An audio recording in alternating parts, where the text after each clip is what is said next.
This is Crystal and that's Malcolm. Crystal's got dementia and Malcolm is her husband and carer. This is George. He's very lovely, he tells lots of jokes. He can just do normal things like a normal person would, so I don't think there's any reason to be frightened or scared. This is Julie. Julie has a very good sense of humour and she would always have a laugh.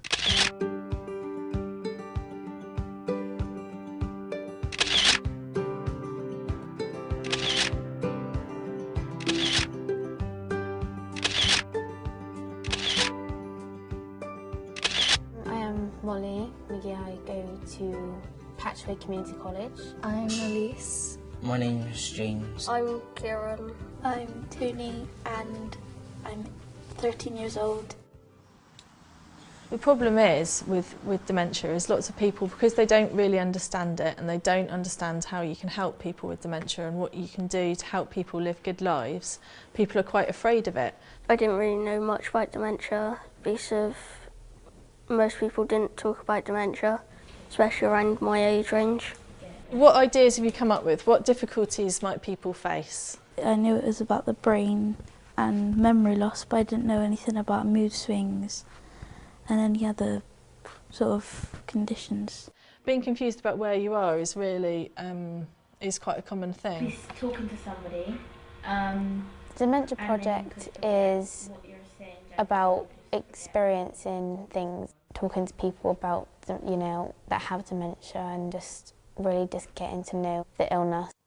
We're commissioning you to make a film, really, and this is what we'd like you to think about and make sure that you guys are all kind of up to speed, and also to think about how, when you go and meet people at the Memory Cafe, how can you make sure that those interactions are good, that you have nice conversations, so you feel more confident. The Memory Cafe is a social group for people with dementia and their carers to come along, meet other people, sort of get out of the house, have some fun, and we thought it would be a really great idea to get the local school down, get them to meet each other and try and bust some of those myths that there are around dementia. My first visit was kind of awkward. I met this person called Julie. I felt quite worried that sort of like halfway through they might forget why they were there or who I was. I felt slightly nervous because it's something I've never done before and I've never been there, and I think that's something perfectly natural, you know. So yeah, felt a bit nervous. You've kind of underestimated them. You think, oh, they're not going to remember much and things like that. But then when you start talking to them, they can remember.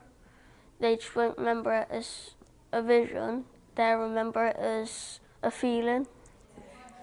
I saw some of the members in the Memory Cafe smiled much more even than they normally do, but I actually think the experience of spending, you know, a quality piece of time with some young people, some lovely young people, was just really heartwarming for everybody involved.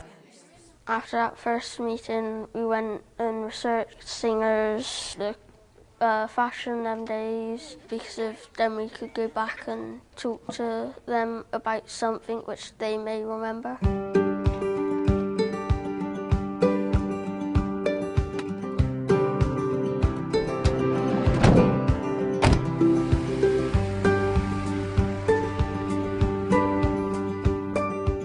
So what we need to do is try and get this space set up nicely. It's helped me if I meet someone with dementia, because if I do, then I know how to react and how to speak.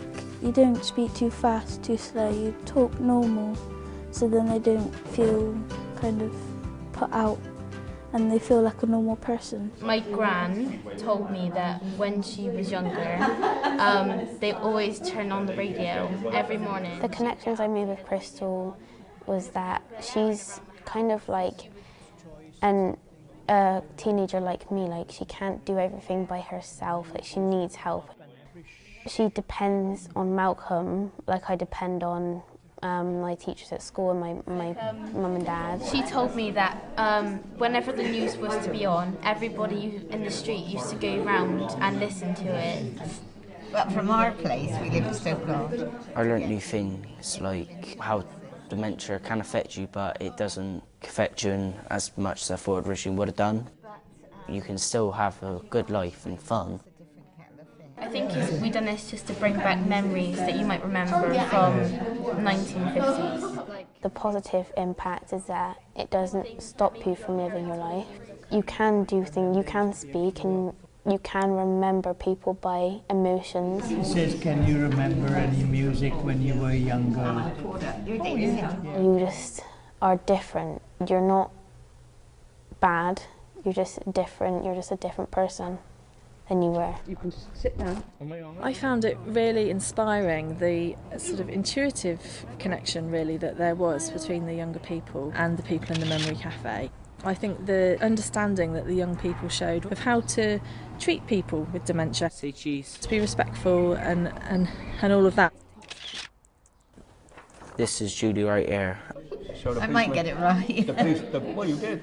She was funny and enjoyable, and it was funny with Dave and Julie because it was like Dave would make a joke and then Julie would like say back with a joke. It was funny. I think they're lovely.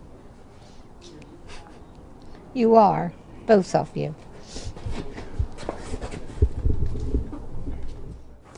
This is George. He's very funny. Oh, that was it, exactly. Yeah, he's just fine, really. He's just like my granddad. They were all very nice, and knowing my disability, they were helpful. And when you look at them, they're literally listening to what the elder person in that group are saying. So they're obviously quite interested in it. I have to say that I don't think I was ever interested in older people when I was young. Crystal and Malcolm, they're kind of like magnets, really. They always depend on each other. And it's that kind of relationship that makes you think that it was there. They do still have that same love as when they got married together. Just to get a rating on your body. Some of the things that they told me, like about when they went to India and places like that, and also when we left, they both gave us a kiss on the cheek because they liked us so much. I'm taking away the memory that, you know, everyone's normal and everyone's the same even if you get affected by something, and don't underestimate people. Some of the lasting memories I'll have of George is all the jokes he said and all his stories that were fun and all of his friends and how I've related to them. I've learned that they can have fun, like they can still have a good sense of humour. The last memory I would probably say I took away is the fact that at the end of today I made her feel happy and that she has got a normal life with dementia.